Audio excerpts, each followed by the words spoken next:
అందుకే నమస్కారం. క్యాటిస్ crime awareness channel video ఇస్తున్నాను. ఒకప్పుడు ప్రైవేట్ ట్రావెల్స్ అంటే ఉరుకులు పరుగులు అండ్ హ్యాపీగా ఎంజాయ్ అన్నట్టు. ఇప్పుడు ప్రైవేట్ ట్రావెల్స్ అంటే వణుకు, భయం. విహారీ ట్రావెల్స్ మన సూర్యాపేట దగ్గర పుట్టంపల్లిలో ఎక్కడు విజయవాడ వెళ్తుంది బండి. అకస్మాత్తుగా బండి అయితే తేడా ఉందని చెప్పి డ్రైవర్కి అర్థమైంది. ఆగా మేఘల మీద అందులో ఉన్న మొత్తం దించాడు. మొత్తం 29 మంది బస్తాలు పూర్తి తగలబడిపోయింది. ఫైర్ ఇంజిన్లు మొత్తం వచ్చినాయి, బట్ అప్పటికే బస్సు అంతా తగలబడిపోయింది. ఈ డ్రైవర్ ఏం చేశాడంటే ముందు బస్సులో ఉన్న అలర్ట్ చేశాడు. వెనకాల ఎమర్జెన్సీ డోర్ ఉంది కదా, దాన్ని ఓపెన్ చేసి కిందకి పంపించేశాడు.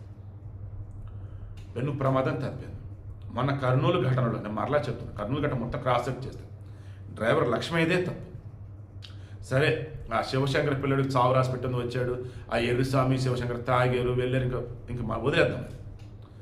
ఈ బండి మీద బైక్ మీద ఎప్పుడైతే డ్రైవర్ ఎక్కించాడో, ఏదో ఎక్కిందిరా అనుకున్నప్పుడు బ్యాక్ వచ్చేసి లైట్లు ఇండికేటర్ అంటారు, అవి ఇచ్చి సైడ్ తీసి ఆపేసినట్టయితే ముందు బండిలో ఉన్న వాళ్ళందరినీ బస్సు దగ్గర చెప్పేసి ఉంటే ఆ రోజు బస్సు ప్రమాదం జరగపోయి ఉండేది, ఎవరు చనిపోకపోయి ఉండేవారు. శివశంకర్తో అయిపోయారు. బట్ అంతమంది చనిపోయారంటే డ్రైవర్ తప్పిదమే.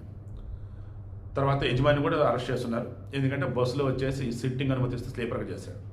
సరే, ఇక్కడ విహారీ ట్రావెల్స్ వాళ్ళు ఎవరైతే ఉన్నారో మేబీ ఇన్సూరెన్స్ ఉండేది, వాళ్ళకి బస్సుకు సంబంధించి డబ్బులు అయితే వస్తాయి. బట్ ఒక్క ప్రయాణికుడు ఏం కాకుండా అంత సేఫ్.